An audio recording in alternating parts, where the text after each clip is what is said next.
Po, një prej ajeteve që domethënë Zoti tregon se xhehenemi nuk është thjesht imagjinat, as nuk është metafor, po xhehenemi është diçka prezente që ekziston dhe në të njerëzit do të ndëshkohen. O ju që keni besuar, ruani vetët tuaja dhe familjet tuaja nga zjarri i xhenemit.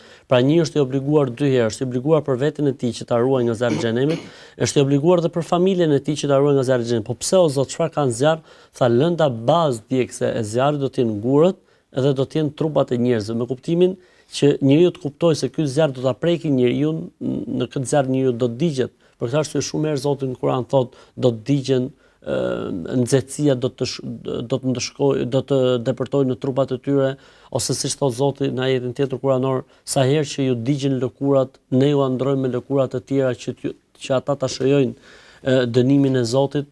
Domethënë gjithë këto raste Zoti tregon se ose do t'ju thotë dhe kjo është për mëshirën e Zotit me robët e tij. Pra Zoti do t'ju tregojë njerëzve se xhehenemi është diçka që ekziston, diçka që është, diçka që njerëzit do ta shijojnë nëse nuk i përmbahen rrugës së Zotit.